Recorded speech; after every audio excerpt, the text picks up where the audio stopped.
देश में लोकसभा चुनाव का दौर थमा नहीं। दूसरी ओर धर्मनगरी डोंगरगढ़ में सियासी उठापटक का दौर शुरू हो गया है। नगर पालिका परिषद में अध्यक्ष पद के लिए भाजपा के 14 पार्षद अविश्वास प्रस्ताव लाने की तैयारी पूरी कर ली है। वर्तमान में कांग्रेस के नगर पालिका अध्यक्ष सुदेश मेश्राम के ऊपर कमीशन खोरी और भ्रष्टाचारी का गंभीर आरोप भी लगाया जा रहा है। 24 वार्डों वाली नगर पालिका परिषद डोंगरगढ़ में वर्तमान समय पर भारतीय जनता पार्टी के पास कुल 14 पार्षद है।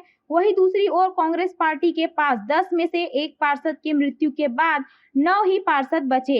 ऐसे में प्राथमिक रूप से भाजपा परिषद में शहर सरकार बनाने में सक्षम है। अब देखने वाली बात यह है कि साल के आखिरी माह में नगरीय निकाय चुनाव होने वाले हैं। ऐसी परिस्थिति में क्या प्रशासन यह पद को स्वयं संभालेगी? चुनाव करा अध्यक्ष का कमान भाजपा पार्टी को देगी। बीते दिनों भाजपा पार्षद दल के द्वारा नगर पालिका अध्यक्ष सुदेश मेश्राम के विरुद्ध धारा 43 के अंतर्गत अविश्वास प्रस्ताव लाने हेतु कलेक्टर राजनांदगांव को पत्र के माध्यम से निवेदन किया गया है, जिस पर कार्यवाही करते हुए कलेक्टर ने मुख्य नगर पालिका अधिकारी से अध्यक्ष के विरुद्ध अविश्वास प्रस्ताव हेतु पार्षद के हस्ताक्षर सत्यापन कर भेजने के लिए आदेशित किया है।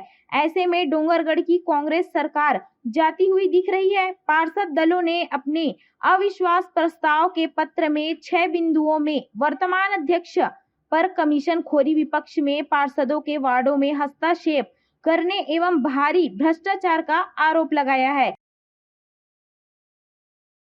अभी 2 दिन पहले भारतीय जनता पार्टी के हमारे पार्षद दल ने माननीय कलेक्टर महोदय से मिलकर नगर पालिका अध्यक्ष के खिलाफ अविश्वास प्रस्ताव के लिए आवेदन दिया है, जो कि प्रोसीजर में है। और मेरा मानना ये है कि नगर पालिका अध्यक्ष श्री सुदेश मेश्राम जी अपना बहुमत नगर पालिका में खो चुके हैं। आज 24 सीटों में भारतीय जनता पार्टी के 14 पार्षद हैं। इस कायदे से नगर पालिका में अधिकार भारतीय जनता पार्टी को मिला हुआ है, तो हमारा अध्यक्ष उसमें काबिज होना चाहिए। और रही बात सुदेश मेश्राम जी की, तो आज 4.5 साल के लगभग उनका कार्यकाल हो चुका है, जिसमें सिवाय भ्रष्टाचार के अलावा नगर पालिका की कोई भी गतिविधि नगर में नज़र नहीं आती है। कारण यह है कि उनको सिर्फ भ्रष्टाचार और टेंडर मैनेजमेंट से ही फुर्सत नहीं मिलती है। नगर पालिका का जो मेन दायित्व है कि नगर की व्यवस्था को, जल की व्यवस्था को, सफाई की व्यवस्था को, आज तक अध्यक्ष कभी इस बारे में निकले हैं शहर में? शहर की जनता जानती है। और आज हमारे 14 पार्षद हैं, तो नैतिकता भी बनती है अध्यक्ष महोदय की कि वो स्थिति को देखते हुए अपना इस्तीफा दे दें, अपनी नैतिकता को दिखाते हुए इस्तीफा दे दें। सारी प्रक्रिया में भाजपा मंडल शहर अध्यक्ष अमित जैन ने मीडिया को बताया कि नगर पालिका अध्यक्ष सुदेश मेश्राम जी अपना बहुमत नगर पालिका में खो चुके हैं। आज 24 सीटों में 14 सीट भाजपा के पास है। इस फायदे से नगर पालिका परिषद में भाजपा का अध्यक्ष होना चाहिए। रही बात सुदेश मेश्राम की, तो उनके 4.5 साल के कार्यकाल में केवल भ्रष्टाचार हुआ है। ये सफाई व्यवस्था, पेयजल व्यवस्था को देखने कभी शहर में निकले ही नहीं है।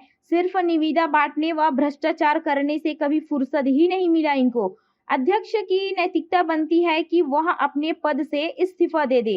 नगर पालिका अध्यक्ष सुदेश मेश्राम ने पूरे मामले को लेकर कहा कि मैंने शहर में चौमुखी विकास किया है, यह डोंगरगढ़ की जनता जानती है। 2 निर्दलीय पार्षद उमा महेश वर्मा और अलका सहारे ने भाजपा का दामन संभाला है। वो खुद अपने वार्डों को देखे, सबसे ज्यादा काम इनके वार्डों में ही हुआ है। मैंने अपने कार्यकाल में स्टेडियम रोड, नाली इत्यादि का काम शहर में किया है। ये डोंगरगढ़ की जनता जानती है कि मैं भ्रष्टाचारी हूँ कि नहीं। हाँ, आज भारतीय जनता पार्टी के पार्षदों ने मेरे खिलाफ अविश्वास प्रस्ताव का लेटर कलेक्टर साहब को लिखा था, तो वहाँ से लेटर आया था। तो आज साइन प्रूफ का प्रक्रिया हुआ है। भ्रष्टाचार का आरोप मुझ पर लगा है, ये तो डोंगरगढ़ की जनता जानती है कि मैंने भ्रष्टाचार किया है कि नहीं। मैंने डोंगरगढ़ के लिए चहुमुखी विकास किया है, चाहे जिस वार्ड से 2 पार्षद, वार्ड नंबर 11 से उपाध्यक्ष उमा महेश वर्मा जी और वार्ड नंबर 8 से अलका जैस सहारे, इन्होंने निर्दलीय पार्षद थे पहले, अब बीजेपी का दामन संभाला है। वो खुद जाके अपने वार्ड में देखे, करोड़ों का काम उनके वार्ड में किया गया है और पूरे शहर में मैंने चौमुखी विकास किया है और लगातार अपने प्रयास से, चाहे रोड हो चाहे स्टेडियम हो, हर प्रकार से मैंने काम किया है। और डोंगरगढ़ की जनता जानती कि मैं भ्रष्टाचारी हूँ कि नहीं।